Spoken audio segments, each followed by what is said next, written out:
Good afternoon or morning, depending on where you're coming from, or evening even. I see we've got some people in Germany and in Europe and in India and all over the world joining us today, so thank you and welcome. I'm seeing a lot of familiar names on the screen that's popping up, as well as a lot of new friends, which is great, so thank you for being here. My name is Cindy Seaton-Rogers, and I work at the Ackerman Center for Holocaust Studies at UT Dallas. And we are very happy to once again be partnering with the Southwest Jewish Congress for this event. Before I introduce today's speaker, Genie Milgrom, I wanted to go over just a couple of quick items. Everyone should be muted, and you should stay muted throughout the entire event.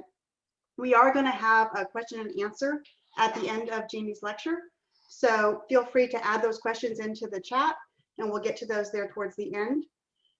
For your convenience, here in just a little bit, I will add to the chat the links for Genie's personal website, where you can find the answers to many of your questions, and reach out and contact her if you so wish, as well as the website for the Southwest Jewish Congress and the Ackerman Center. So now it's my pleasure to introduce Genie Milgrom, who, in addition to being today's speaker, is also one of my friends, and I'm grateful to be able to call her such. Her work has been showcased on such places as the Jerusalem Post, the Miami Herald, and other publications around the world. She is an award-winning author of several books about her journey, and she is the past president of the Society for Crypto-Judaic Studies and is a recipient of the prestigious Medal of the Four Sephardic Synagogues for her ongoing work in bringing her heritage to light. Jeanie has literally crossed the globe in search of her ancestral past, and she'll tell you that this is her passion. And here in just a minute, when she gives her presentation, you're going to see that to be true. So Jeanie, if you will, go ahead and start.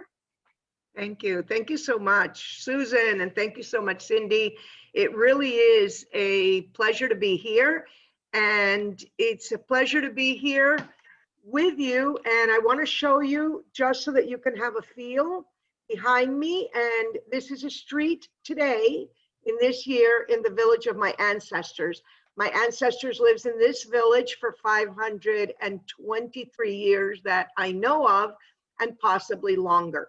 So I will tell you my personal journey. I will also tell you, before I begin, that I speak a lot publicly on many different things to do with the Jews of the Inquisition, before and after. And my personal journey, when Cindy asked me, I immediately jump up because she is my friend. And I try to give my story over, but not too often, because the journey back was very painful. And you will see why, and whether it's because it was painful because of genetic memory or just painful because it was painful, I don't know. But it's very difficult for me to talk about it because I give it to you from my heart. I give it to you as it happened. And many times you'll see my Kleenex is right here. So, and I do many times have tears coming out of my eyes, and I always say that, and half the time it doesn't happen. But a couple of days ago, I gave this over and I started crying. So, bear with me. This isn't contrived. This is really a very long journey.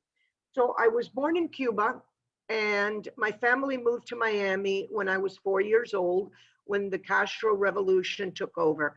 The family was always Roman Catholic. As far as I knew, the family had been Roman Catholic for generations. When we came out of Cuba, we came with everybody, all the grandparents, everybody.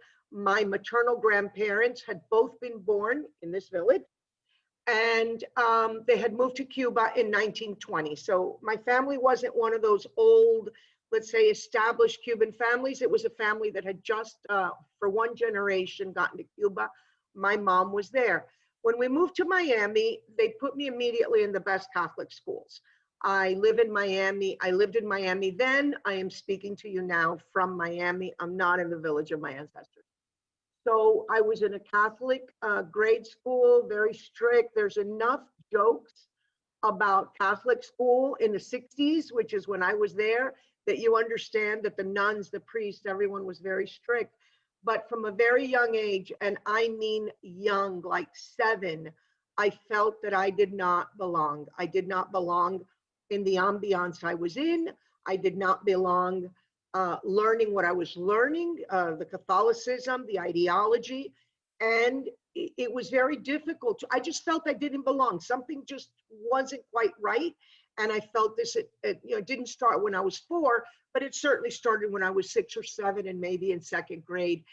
And it was very difficult because what was thrown at you was the Catholicism, the nuns, the priests, the long black gowns, the whole thing in the hair, the whole wimple, the whole thing. But it was very hard to question because every time I didn't feel I could ask my parents. And for some reason, I didn't feel I could ask my older sister, who's 4 years older. So I was trying to question the ideology at school. And I was just getting thrown into, now you learn Latin and now you, so after a while, I stopped questioning, why is this like this? Why is that like that? And I actually cover more of that, what was happening there in my first book, which is my 15 Grandmothers. But basically, I've always been, and I don't like the word religious, but I've always been very attached to God. I've always been a very praying and spiritual person. So life takes over, and I went on to a Catholic girls' high school, later became a mixed high school. I was very young. And again, I was a spiritual leader, but still feeling that it was not really for me. Something was wrong, but I was still so close to God that I was trying to make the best of it. I graduated at a very young age, and I went to Berry College here in Miami, which at the time was also a women's university. And it was only there when I was in a comparative religions class that was being taught by the dean of the school that I realized, and we covered everything from Muslim, Shinto, you name it, everything. And when they talked about Judaism, it was like, oh my gosh.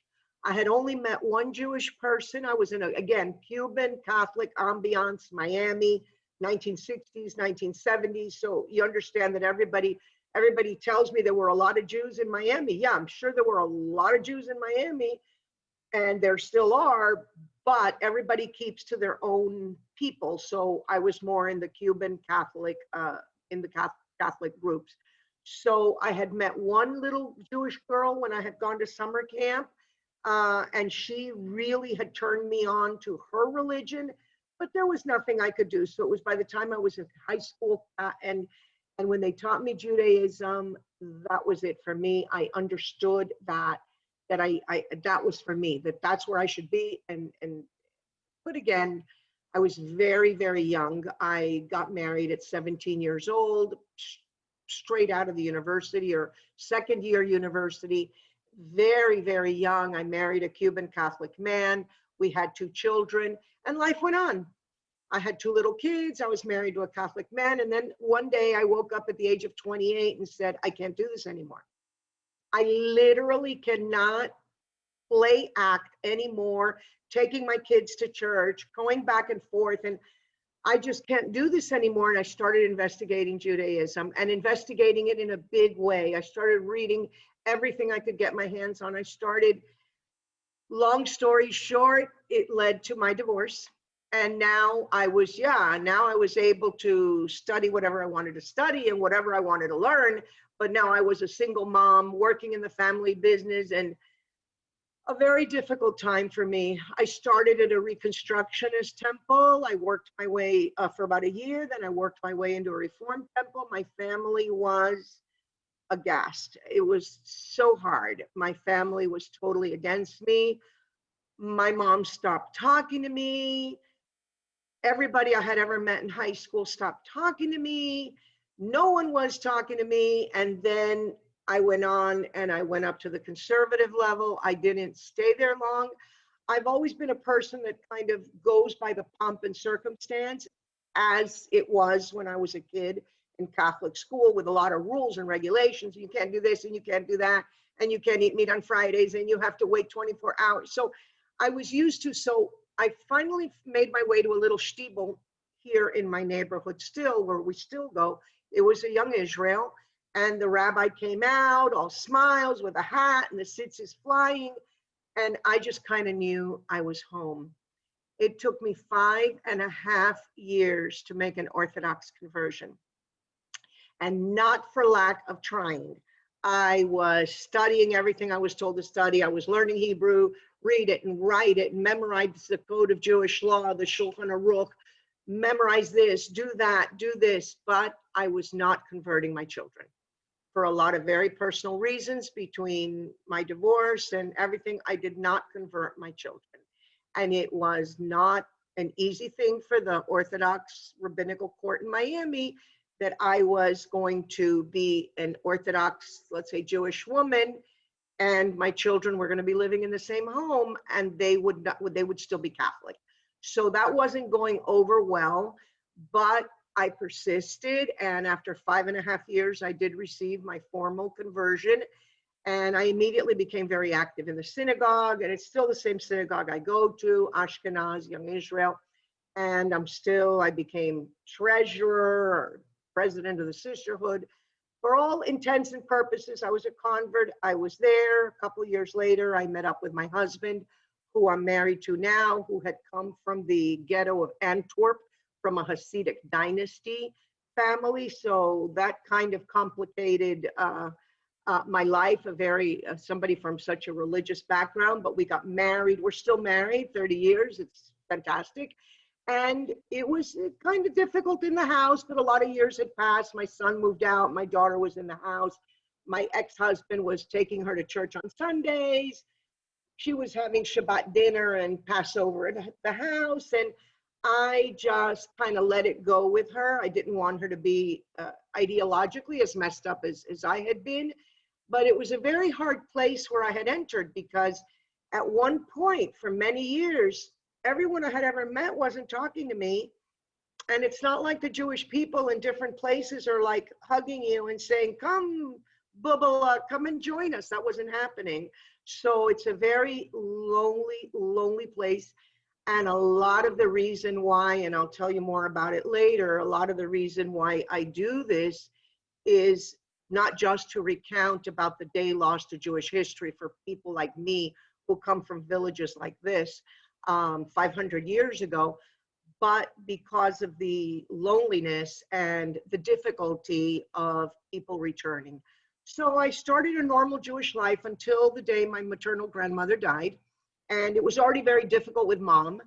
And she dies on a Friday morning. And mom expects me to go to the funeral on Friday night, 25 miles or 20 miles away from my home. And I can't. I'm trying to get from my rabbi, how do I do this? And my rabbi's saying, he's giving me 1,000 ways to do this. All of them included sleeping in the funeral home. And he was giving me options to do Shabbat in the funeral home, but my husband and I said, forget it. So my mother said, I'm not going to speak to you again. And I said, well, you're not speaking to me that much. And not that I'm being flippant about it, because there's a lot of pain attached to that. But it was just the kind of, let's say, wall and that I was up against. And for people that return, I always tell them, do this very slowly. This is very hard. This is hitting your head against a brick wall, and everybody you've ever known kind of pushing your head against this brick wall. And on the brick wall is not pushing back. So very, very, very difficult. But when my mom said to me, our family tradition is we have to bury within 24 hours. I'm like, Mom, what are you talking about? You're Cuban, you're Catholic, bury her on Monday. Let me go to the funeral. I really was gotten very close to my maternal grandmother, and she had taught me a lot of what I now know are Jewish customs as I was growing up through my cooking and the kitchen. My grandmother had taught me. She saw me convert. She kept telling me it was very dangerous, and I didn't understand till much later that she wasn't telling me it was dangerous because I was going to fry in hell, which it would be a Catholic interpretation. She was telling me that it was dangerous to be a Jew. So I didn't go to the funeral. And on Shabbos morning, my mother comes up and she gives me a little box with some jewelry from my grandmother and said, you know, your grandmother wanted you to have this on the day of her death. So she knew I was Jewish. She came to the chuppah when I married my husband, Michael. She knew I was 100% Jewish. And she left me this Star of David earrings and this hamsa. And I just kind of fell back into a chair and said, oh my gosh, I have been at this for so long. My grandmother has taught me so many things, and she and my grandfather are first cousins. I did not, for one split second during that whole, I was in school, and then everything I've just told you, not for one split second. A lot of people tell me, how is it possible? You were learning, you were doing, you were going, your grandmother was teaching you things that you were learning in the Jewish books. I get it, but I wasn't getting it until I opened that box. And then I realized that we must have come from the Pre-Inquisition Jews. I mean, it just hit me at that moment that she had been unable to tell me at that in all of her lifetime, and for whatever reason, she couldn't tell me, she wouldn't tell me, yet she told me via what she was leaving me. A lot of people have asked me if I've seen how old the piece is and taking it to be valued. No, the reality is, if it was important enough to my grandmother to carry around the Star of David earrings, after my talk, I will give you a presentation. I'll show you many of the things that we're talking about. So I decided to do my genealogy because my children were not considered Jews, and because being Jewish for me is the proudest, singular, most joyful thing I can say. I am such a proud Jew. I wanted this for my children. Back at the ranch, my children didn't really care. I mean, they went on their own way. My son was already in his 20s. A lot of time had passed. And I said, but you know what? No, I want to know, because the feeling that had come to me from such a young age, the memories I had of looking at these streets that I'm showing you now, before I ever saw these streets, I just wanted to prove to myself that I wasn't nuts, completely nuts. So I hired a genealogist in Spain. My grandfather had done a family tree. So obviously the two families were the same, grandfather and grandmother. And I could see that every generation, cousins had married cousins, had married cousins. So there was never, as far back as he took me, 1790, I believe it was, there was never a cousin that didn't marry a cousin. And I started looking a little bit, but no one had ever done this. I was the first one to kind of work my way back. And I knew that if I was going to go to a Beit Din or a rabbinical court in Israel, and I was going to have to sit in front of a whole, I'd had so much experience sitting in front of an Orthodox court, so much that even though nobody had ever done this and nobody knew what needed to be given, I knew they were going to want every document. They were going to want to prove that every grandmother was one grandmother after another. So I went back, I got this genealogist, and he started researching in the church, in the Catholic Church. And sure enough, subsequent, I told him to only look at the women, don't bother with the men. I needed a maternal lineage going back. By now, I had become very active, even then, on social media. I started talking a lot about what I was doing. I figured maybe I can't help my own children or my own family, but perhaps other people. And other people were very interested. People were contacting me from all over the world and following me and following this journey, which was kind of, I'd say, a little bit disconcerting, because meanwhile, my kids were now adults, and they were teasing me, and they were saying, Mom, have you taken a look at yourself, at your features? Just put a schmuck on your head, get on a camel, and you were an Arab back in the day. So I was getting this teasing from the kids. The elders of the family still weren't talking to me. And here I am trying to prove that not only was I Jewish, but everybody was Jewish. So it wasn't going over well. I was pretty quiet about my work in general, except publicly. In other words, in family reunions at Thanksgiving, you wouldn't hear a word about this, but on social media, I was following. So my genealogist and I went all the way back to 1545. There was a lot of circumstantial evidence, but it was not a clear path to a Jewish woman. So the circumstantial evidence were things like, from 1690 back, none of the babies in the family were baptized. It would say, there's a certain phrase in Spanish, de acuerdo a necesidad, which means that the baby was too ill to go to church. Meanwhile, the babies may have been too ill to go to church, but nobody died. So I got it quickly that there was something more to the babies were not being baptized. So I had a lot of like that circumstantial evidence. And at the end, by the 15th grandmother, I wrote my first book, My 15 Grandmothers, documenting what I had done up to that point. And when I got there, there was some connection, far, the mother-in-law of a cousin of a whatever, of a woman that had died in the Spanish Inquisition. But when my genealogist went back into the archives in Spain, there was zero on my family in the Spanish Inquisition. So I decided I had enough of stuff and a maternal tree, and I took everything to Israel. And I sat there with a rabbi, and I was with boxes and boxes. I had every birth certificate, marriage certificate, death certificate, last wills and testaments. I had every document, and it was just this amazing family tree going back to 1545, just women, all the way back. And I sat there with the rabbi, and he's like, wow, this is really great.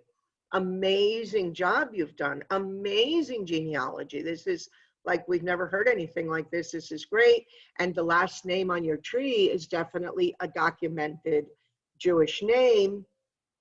However, we need you to come back and find a Jewish relative that you connect to, a Jewish woman at the end of that tree, someone that we know is Jewish. And the only way that we know she'll be Jewish is because she was in the Spanish Inquisition, because there were no cemeteries left. They destroyed our books. They destroyed our synagogues. They destroyed everything. And there was nothing. So the only thing that I could do was hook up to a Jewish woman. And obviously, my genealogist and I had been scouring already in Spain, and we couldn't find anything. And then so it was very dejecting. I remember sitting in Jerusalem at the hotel, and it's like, oh my gosh. And then the rabbi went on and said, and that village where your family lived for 523 years, we have researched it.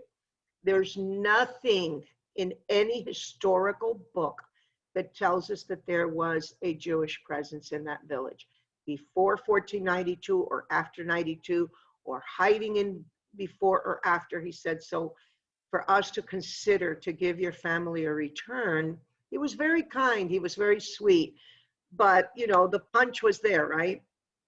You know, basically go back and come back with all of this. And you know, by now 10 years had passed, and by now I was very active on social media, and by now my kids didn't really care, and by now my family had started talking to me, and I'm like, is this really worth it? However, the people that were begging me, they became more and more and more, and emails and people that would show up on my phone from the Philippines, from Hawaii, from India, and from, of course, Central and South America, just begging for me to just continue. So I came down to Miami. I took a bunch of deep breaths. It was a huge, huge homework.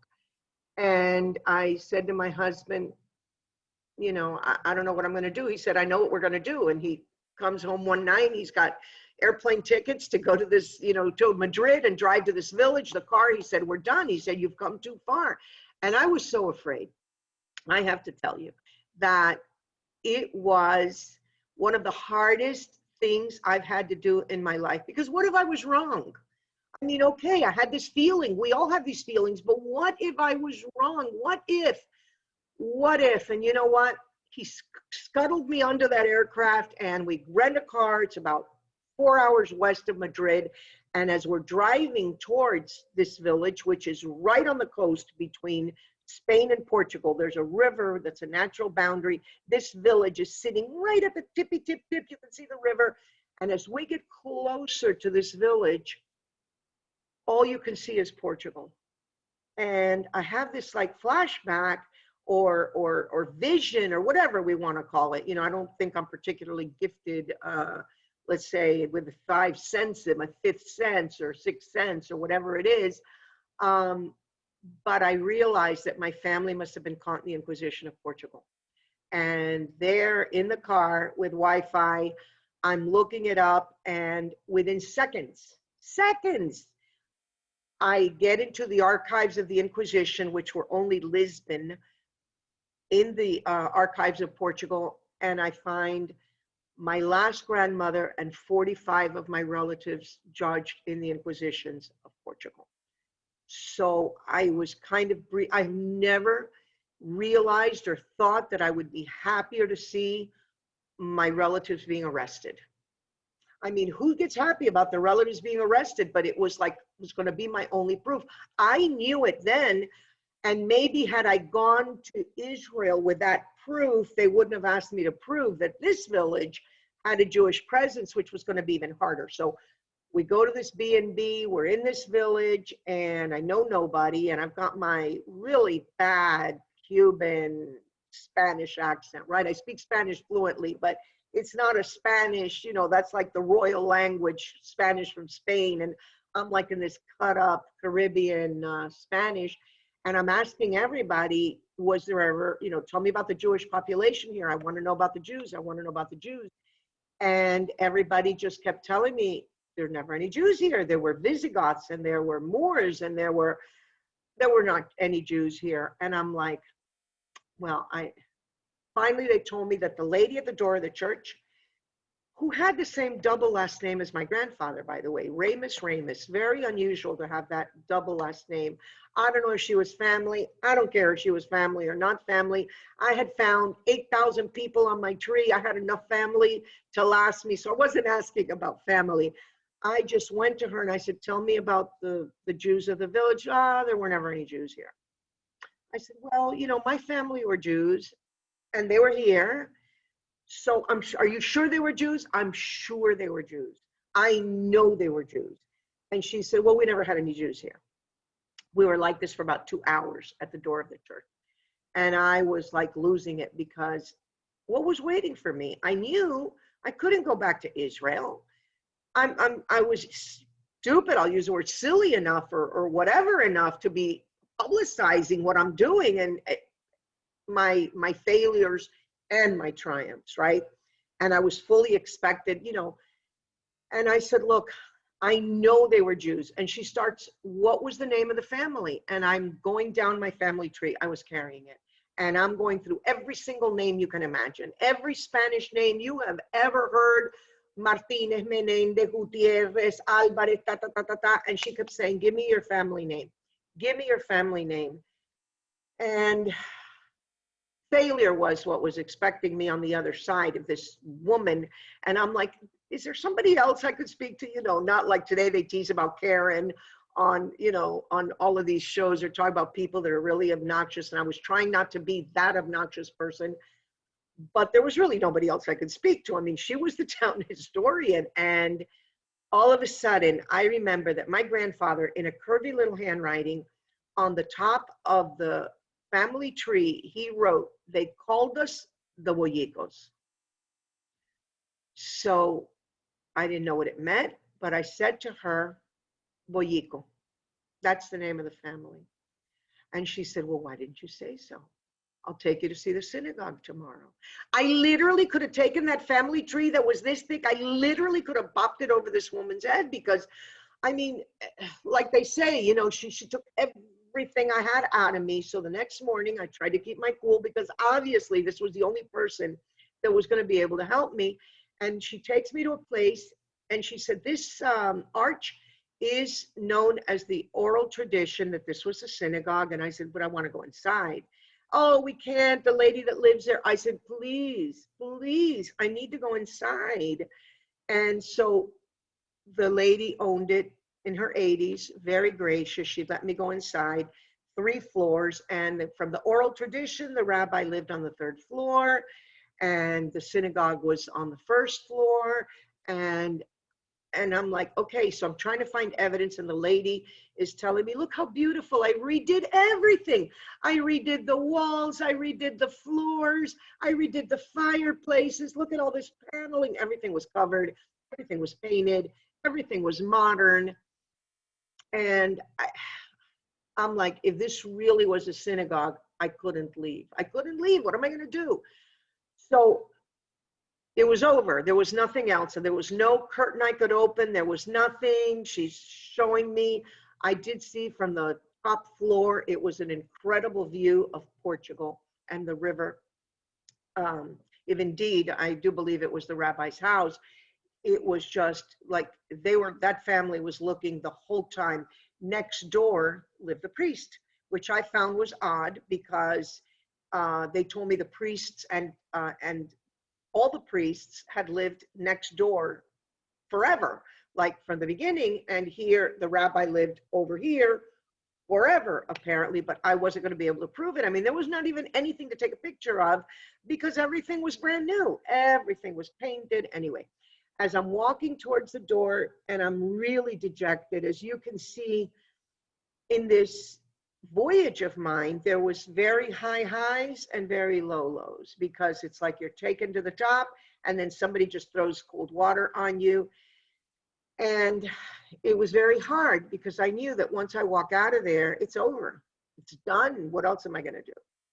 So I noticed a little door on the side and I said, what's that? And she said, oh, you don't want to look, that's my garage. We've never done it. Never redone it. I've never touched it. I said, oh, yes, I absolutely need to see what's there. I must. And I started opening myself. And even as I'm doing it, I'm hating myself because I'm continuing to label the ugly American, right? So I didn't care. So I open it and I see a hole in the ground in the middle of this garage with a baby gate around it. Oh, please don't go there. You know, it's where I keep my ham and my wine. And as she's talking, I'm removing the baby gate, right? Because I had no choice. Literally, I had no choice. And I start walking down the steps and I find myself, there were 7 steps going down, a rectangular room with a very old water spout at the end. And I have a picture of this for you. And I could see that I was in the mikveh. I mean, obviously, if this was the synagogue, I was in the mikveh. And it just was basically, you know, the way that you see the 7 steps going down. I mean, there was no doubt that that's where I was. I took pictures, I thanked her, I left. I found another young woman who was a tour guide there, and I find more things. She wanted to know what a Jewish symbol was. I showed her my phone, I showed her a menorah, I showed her the Hebrew alphabet, I showed her everything. She took me around the village, and I was just snapping pictures of things all around that looked a little bit odd. And she had lived there all her life. I came back to Miami, hundreds of pictures that I selected and sent off to every newspaper and magazine that does biblical archaeology. Everything from at Notre Dame, whether it's Oxford, Bar-Ilan University, you name it. Hundreds and hundreds and hundreds of emails went out with the pictures, and nobody could tell me that anything was a Jewish symbol. So finally, I get an email from a gentleman who lives in the north of the Galilee, and he tells me, you have to go back and see all the symbology with the sun at 2 o'clock. 2 o'clock in the afternoon is when you can read the carvings in the walls and see the crypto-Jewish symbols left behind, but it can't really be seen properly at any other time of the day. So my husband, who I had promised that we would not, because we had spent a lot of time in this village, I promised him we'd never have to go back. By the way, in PS, we've already been back like 30 times since then, but that would have been the second. But this time, I went by Madrid. I found 2 historians. I mean, I'm not a historian. I've been in the pharmaceutical business all my life. This was my family history. And all of a sudden, I'm this historian. So no, I did not know enough then, although I know a lot now. I did not know enough to say this is what this is. So I brought 2 historians with me from Madrid. I brought a videographer, a cameraman, a couple of other people. It was an entourage, and we go back to the village. And I get to the village and I see a very old man, and he said, what are you looking for? And obviously he could see this huge entourage. And I said, well, I'm looking for the Jewish history of the village. And he said, have you seen the synagogue? And I said, yeah, I saw it, the arch, he said, no. He said, what's your family name? And I said, it's Boyico. And he said, you are a descendant of Uncle Boyico? And I said, I guess so. I guess so. He said, let me show you the synagogue. He walks 2 steps. He was the mayor 50 years prior. And he knocks on the door and he said, open the synagogue. There's a descendant of Uncle Boyico here. Boyico, I learned later, means little bread in Ladino. So either the family were bakers, although I never saw that but at some point they must have been bakers, or it was just a code word. I still don't know how it came to be, but they opened this other this other house, and I could see that they opened, and it was like a dollhouse where you could see a hole underneath, and I'll show you a picture afterwards, and the kitchen, and there were steps leading down. And when I stepped down there, there was like a shelf, like for an Aron Kodesh, and there was like a small entry to the side, like where the women came in, and there was stone all around, like let's say benches, and everybody that's with me is oohing and eyeing and taking pictures and taking videos, and I'm standing there and really frozen because a journey of this long to get to this point, I was frozen and the cockroaches were climbing all over my feet. And I'm like, oh my gosh, I'm crying. All that's happening is the tears are rolling down my eyes. Everyone else was ecstatic at this, let's say, find. And all I'm doing is crying and realizing from that day that even if there's only one person listening, I'm going to tell this story, because that was the story of the day lost to Jewish history.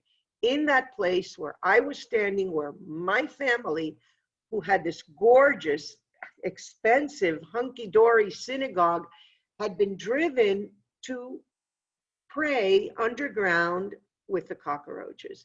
And it was my resolve on that day that, yes, like Cindy said, and here it comes. I'm sorry. I try not to. I'm Hispanic. What can I do? I went back to Miami. I put everything together. I found another mikveh, like a public mikveh outside the 7 steps. That one still had water in it. I took pictures. I took video. I took everything. I flew back to Israel. Listen, by tenacity alone, they should have said I was a Jew. Who does this? So I took everything. I went back to the Beit Din, and they were ecstatic. I had 45 relatives on my maternal line. I had the whole Jewish history of this village. I had historians later help me find documents that the king had written that were obscure documents saying that their top hunters should go into this village and take the spoils that the Jews had left behind when they left the country in 1492. I found documents showing how much taxes had been paid to Jewish heads in this village. So it wasn't just my pictures. It wasn't just a historian surmising. I came armed with historical documentation proving that there had been a Jewish entities here in this town. On top of that, I found a whole labyrinth of tunnels underneath that led from one side of the village to the other, like from the beginning all the way to the river, which were probably an escape route. So I took everything back to Israel. The Beit Din kept everything for 2 years, and the head of the Beit Din wrote me a very long letter saying that God had brought me to this place in a very roundabout way, but that no one should ever question that I was born Jewish, that all my ascendants and all my descendants would be Jewish. And when they handed me the document, I took 2 years, I went back to Israel to get it by hand. And when he handed it to me, he said, I'm buying you 2 generations, 2. If you don't resolve this problem in your family in 2 generations, and you don't bring your family back, all that paperwork, all this stuff you've shown us is going to be thrown away. And if it's thrown away, that's it for your family. And it was, again, it was like my second message that I absolutely had to do this for others if I couldn't do it for myself. Hence, all of the work that I do today. And I will tell you now, I do go around the world speaking on this topic. I have spoken at the Knesset in Israel to try to ease the way for the people trying to return. They are all over the world. The top Jewish demographer, Dr. Sergio de la Pergola, says that we are 50 million people with the roots coming from Spain. That doesn't mean that there are 50 million trying to return or will be like me, a practicing Jew. but it is 50 million people that potentially will be friends of the Jewish people and friends of Israel. And at this time in history, more than ever, the Jewish people need friends. So I speak on this topic. I spoke, they asked me to speak at the EU Parliament on Anti-Semitism Week last year. I think it was last week. For the first time ever, I spoke at APAC last year. And the audiences have been huge.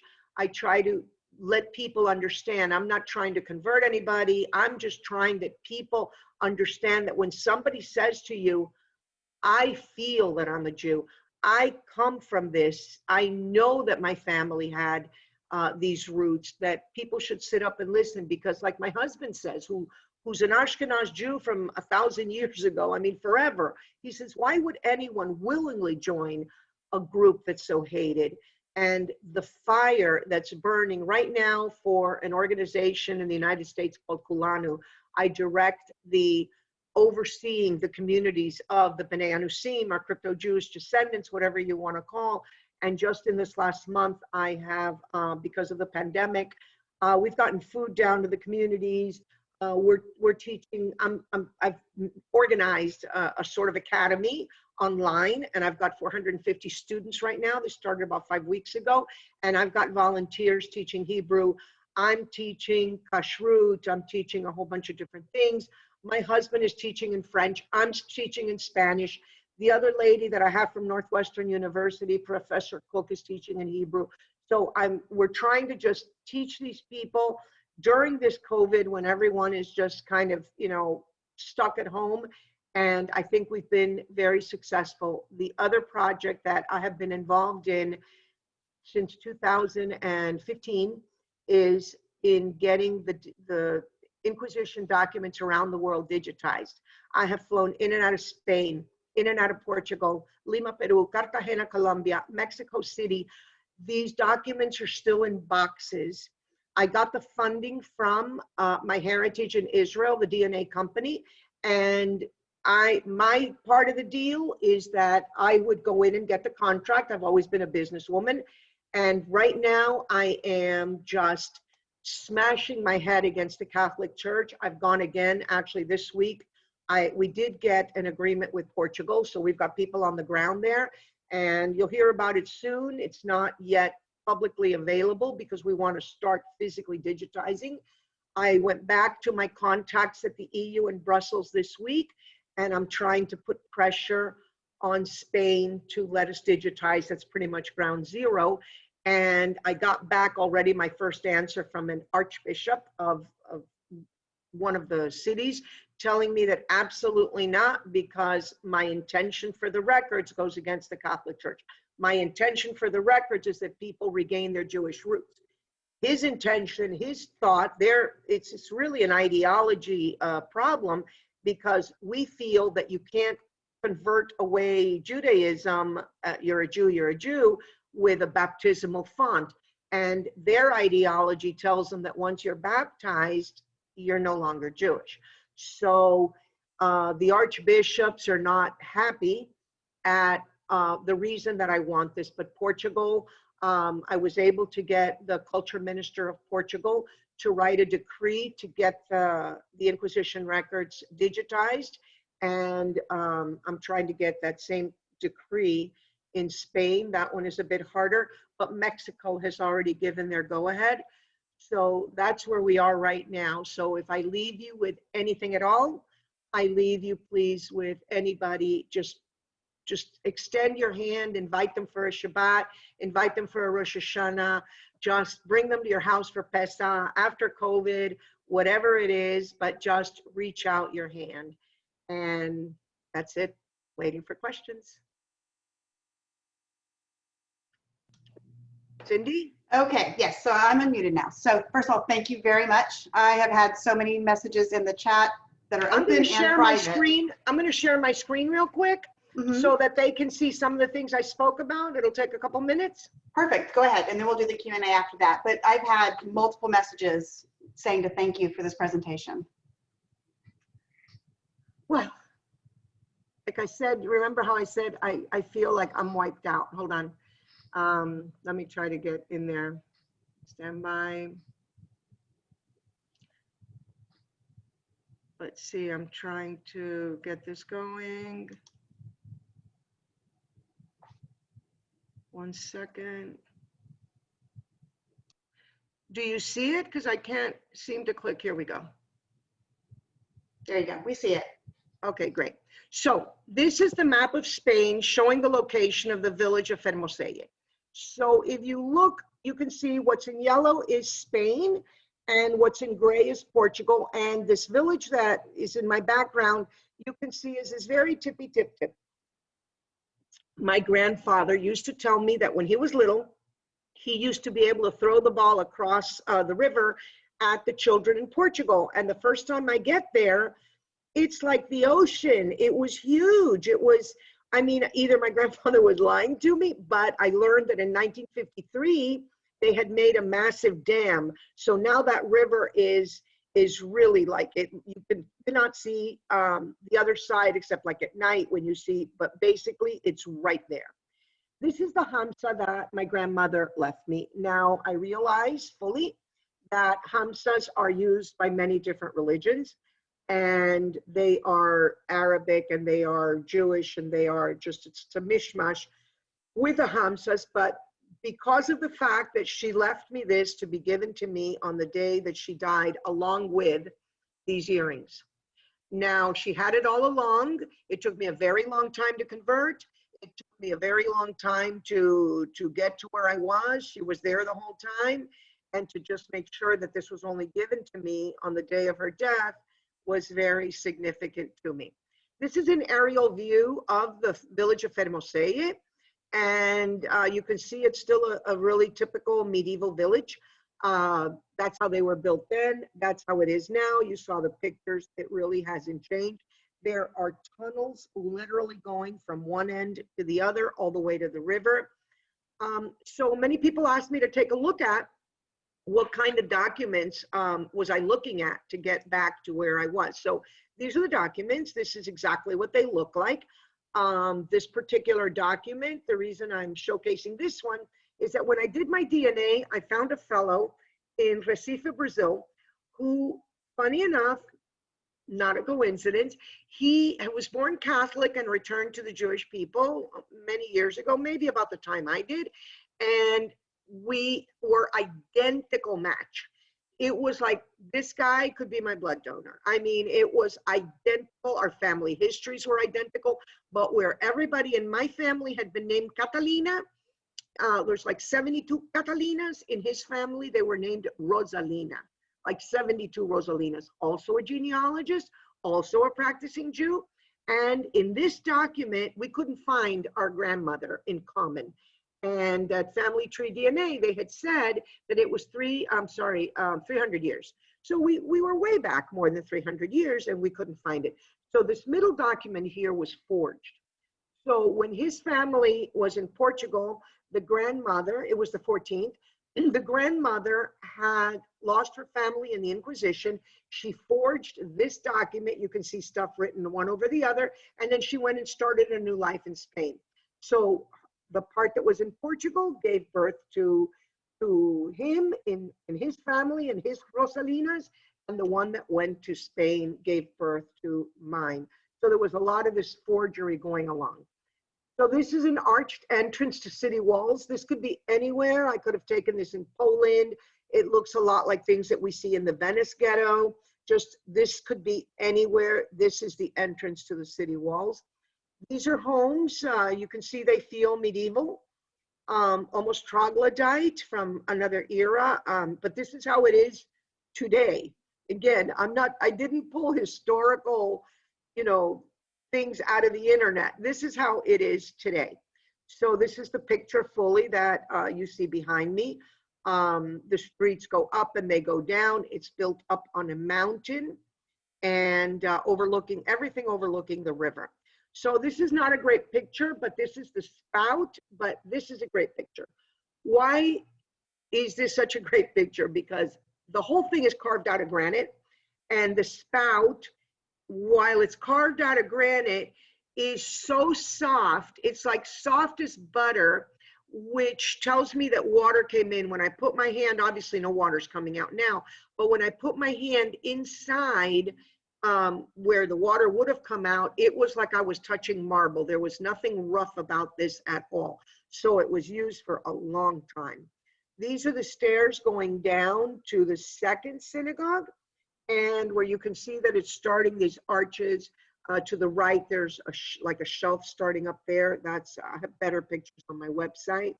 And this is the mikveh that I found outside. So outside, let me see the next picture. Yeah. So it has the crystalline water, clean. It's dirty because the rocks are so old. When I opened this up, it was very creaky. The mayor had given me permission to get a wire cutter, and I had cut open. Nobody had ever been there.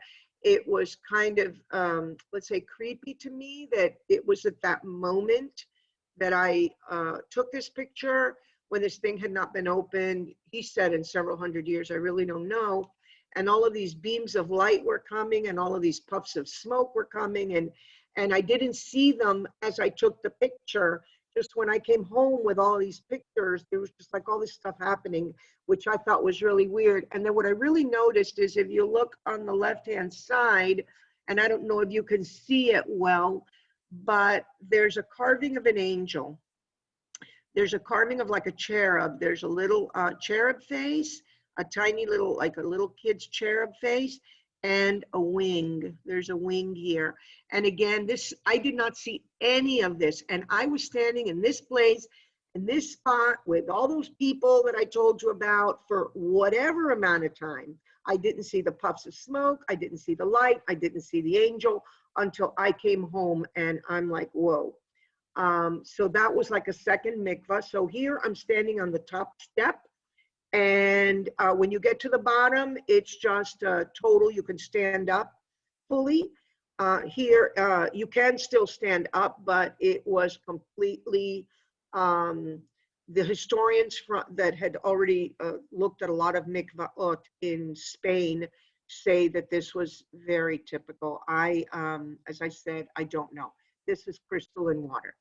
So there's a phenomenon that's in all these walls, which are called Converso crosses. So there's a professor in Salamanca who was actually kicked out of her university. I would say it must have been in my trip of, I don't know, maybe 2014, 15. And she wrote up a lot on what she called the cruciforms of Guarda. And she came up with the idea that these were images done by the Converso Jews, and that something like this were like the steps of Zion, and they would always take their crosses and they would do something different. I have hundreds and hundreds and hundreds of pictures up and down the river of Converso crosses. On one of the trips to Toledo, to that famous synagogue of Santa Maria or Blanca Maria, whatever it's called, I'm not sure now, that huge in Toledo, Spain, I went all around the building, and on the back was a series of these crypto-Jewish crosses. I know the Inquisition was there on the church wall. You can see on the right, this very rustic. On the left, you can see the logo of the Inquisition. So pretty much the Inquisition was leaving its mark in different places as well. So this one on the right would definitely be the Inquisition saying, I've been here.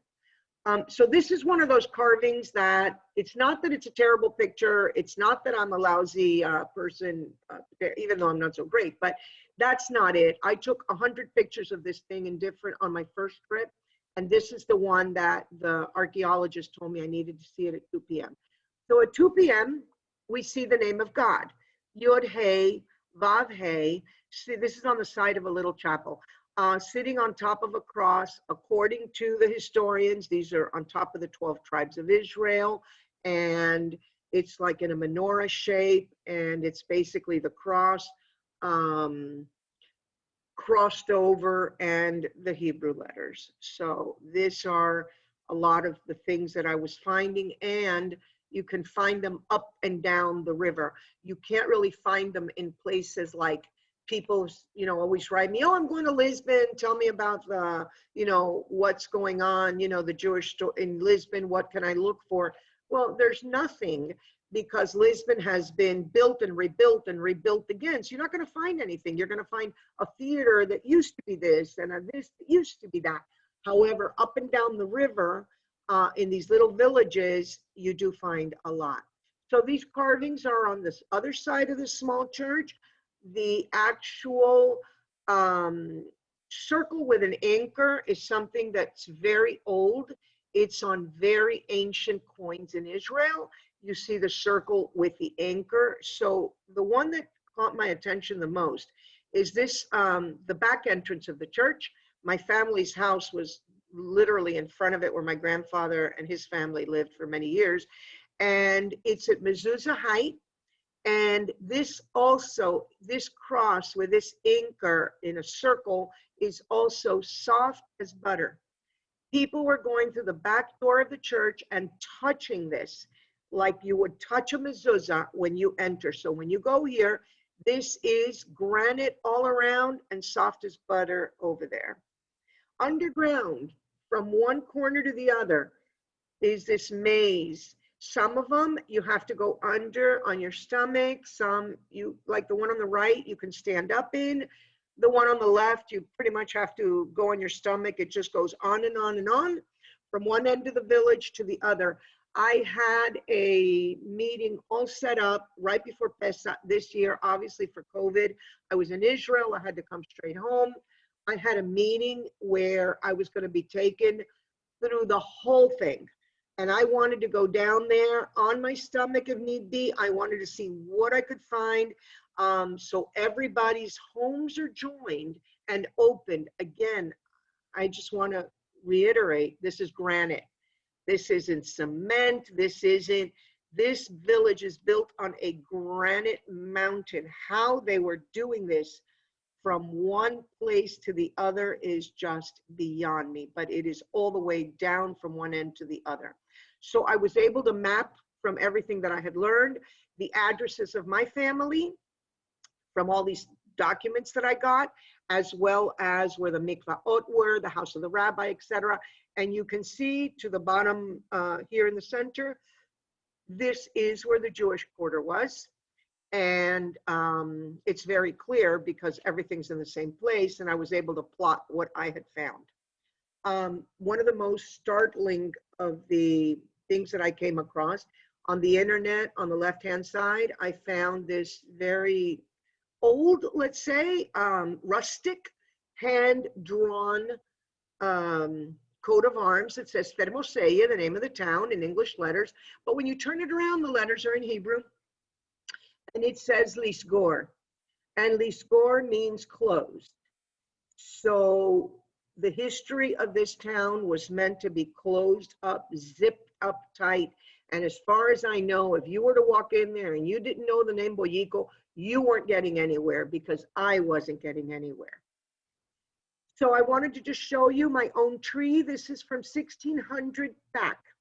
All the boxes in green are people that were judged in the Inquisition. Most of them actually burned to death, whole families, children, kids, whatever it was. And my own lineage comes from the purple boxes down. The bottom purple box over here, this is, would be my 16th grandmother. I have since gone to 1405, Pre-Inquisition Spain and Portugal, and 22 maternal grandmothers in a row. And I've written several books because this is basically how we record our marriage. I wrote my 15 grandmothers. Then I wrote how I found my 15 grandmothers because of the amount of people that were just, how do I do this? How do I do this? How do I do this? That one's in English and Spanish. I wrote my 15 grandmothers translated into Spanish, mis quince abuelas. Hire to Fire covers it's a novel, but 85% correct. It's historical fiction. It covers all of the movement of my family from what I learned from the historical records, because I have every record, last wills and testaments. You know, I did the IRS thing. I was following the money. that's how I was able to find a lot of this stuff. I was following the money. And then the last one I wrote is recipes of my 15 grandmothers. That's my grandmother's smiley little face there. And after my mom in 2014, I took mom out of the house. My mom is still alive. She's 92. I took mom out of the house and put her in a memory care center with Alzheimer's. And in the house, when I got there, mom had the originals of a lot of the papers that I found in Spain. So all those years that I was looking for paperwork, all those years that I was struggling to piece it together, a lot of those originals, I was able to get copies in Spain, but mom had the originals. On top of that, because I kept asking mom, do you have anything? No, nothing, zero, zilch. Okay. So I also found hundreds of snippets of little pieces of paper, and in those snippets of paper were recipes that the grandmothers had written for centuries. They were passed down. The diaspora of my family on mom's side was Spain, Portugal, Spain, Portugal, Spain, then Cuba. But my dad's side, I found we were from crypto Jews that had been in about 8 or 9 different inquisitions. So of the 32 lines from my great grandparents, 28 lead right back to different inquisitions. So my dad's family was judged in the inquisitions of Cadiz, Spain, Lisbon in Portugal, Sevilla, Canary Islands, Cartagena, Colombia. Then they made their way to Costa Rica, and they finally made their way to Cuba. So basically, all those recipes the grandmothers carried around, and they modified them. There's many Inquisition recipes there. I published the book last year. It really amazed me that it became like a bestseller overnight in the cookbooks, because I didn't expect that. I was just retelling my family history. And in the beginning, I was very upset with mom because, come on, this was a lot of work. And then I said, you know what? No, she could have thrown it away. She didn't. I'm going to judge this favorably. I have been taught to judge favorably. I'm going to judge this favorably. Mom did not throw this away. She carried it, as did the grandmothers, through all that diaspora that I just told you. And it was there for me to find when I needed to find it. So that is it. Perfect. Thank you so much, Jeannie. We have got a lot of questions. A lot of them are similar in scope. So I want to say that for anyone who has questions about their own personal family names and family history and wanting to join some of your online classes, to go to your website that is in the chat and then just contact Jeannie directly, because she's happy to help with those types of things. One of the questions that I saw in a couple of different places was asking you to kind of touch on your thoughts on genetic memory. I know you mentioned it briefly, but will you talk about genetic memory? Yeah, I never thought, I mean, I was always looking at the DNA. So genetic memory, I had heavy memories of this town. And I kept having memories of like a street that had a dip in it. And in my memory, there was like a big red ball, like a rubber ball, not a modern ball, like a rubber ball that was going down the slope, and then it would stop, and then the street dipped back up. So before I found that historian in the village, I was running around looking for this slopey street. And my husband, who really would be a saint in any other religion, because he just, you know, has been by my side, helping me, you know, come on, honey, could it have been this street? Could it have been this street? Anybody else is like, what are you, nuts? And later, one of the things that froze me to the core is that when that historian took me to the arch and that street, it was the street where the ball stopped, and where the ball stopped was right in front of that. Where the ball stopped was right in front of that arch in that place. So I had never given too much thought to genetic memory, but when I spoke at APAC, 2 gentlemen got up and they said, we're physicians, researchers from Harvard, and we have been studying genetic memory for so many years as it's carried in the DNA. And we want, we want to be in touch with you. I gave them all my contact information, said, because your story, is just something that we really want to see how the genetic memories are carried in the DNA. And I said, well, what is your measurability for this? Because we know that when we measure DNA, we can measure this or that, but how do you measure a memory in DNA? And he said that that's what they're working on right now, is the measurability of genetic memory in the DNA. And that's as far as I can go with that. But I know that I have flashbacks, and whether you want to call them deja vu, just many times I have just flashbacks of different things at different times that I know I've seen before. Perfect. Another question, actually a couple of people have asked this. If you could give a little bit of clarification on Fermoselle's 2 synagogues, because you mentioned one your first trip and one another. Did the town have 2 synagogues? In fact, it did. It had the pretty one, let's say, the one that was the 3 stories, that on the 3rd floor was the rabbi that I told you about, that in the basement garage, it had that spout. The other one was on the other side of town, and that was hidden under a home. So in what I'm conjecturing, because we don't have anything except, confirmation that, there was mikveh there, is that one was used before the Inquisition and one was used after, when they were hiding. Okay. I hope that answers everyone's question. We have already gone over a bit on time, and I know that you have quite a bit on your plate. So for the last question, it's going to be one that I would like to ask you. Will you please tell everyone about your pork chop, your family pork chop recipe? That's one of my favorites. Yes, absolutely. So when I was looking at all these recipes to do the book, The 15 Grandmothers, I kept coming on and looking at my grandmother's book, because she had transcribed a lot of them. And one of them said, Aunt Paulita's chuleta. And chuleta in Spanish is a pork chop.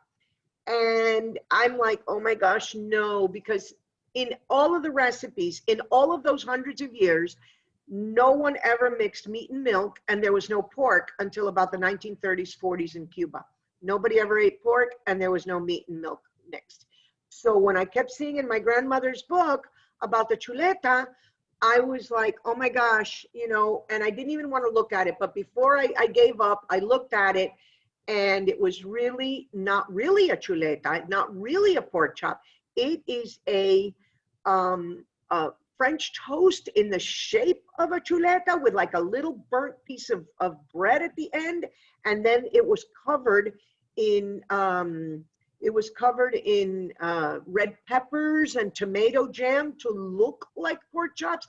And what I read in other places, like in Belmonte, Portugal, they would then take a pork chop and throw it in the fire. And in the fire would have the whole smell, so the neighbors and the people helping them in the house would smell the pork chop. And on top of the plate, people were eating French toast. And that is like the most Inquisition recipe I have, along with, I have a Maimonides cake. It's called Bollo Maimon. I have many things. I have like ears for Purim that are like the Hamantaschen, but they're called orejuelas. So they're desserts that are fried in the shape of ears. So I do have a lot of very interesting of crypto-Jewish history in those recipes. Wonderful, thank you. And now I think Susan Myers wants to say something. Thank you everyone for joining us today. All of you, I know you have many, many questions specifically for Genie. Please visit her website, geniemilgrom.info, I-N-F-O. A link to this recording will be sent to all registrants within about 6 days, so be patient with us. If you have any questions before that, you can email me at susan@swjc.org. I want to thank the Ackerman Center for Holocaust Studies and Cindy Seaton Rogers for helping us to put this program on and introduce us to Genie. Thank you all for joining us, and Shana Tova to everyone. Shana Tova. Goodbye. Bye-bye.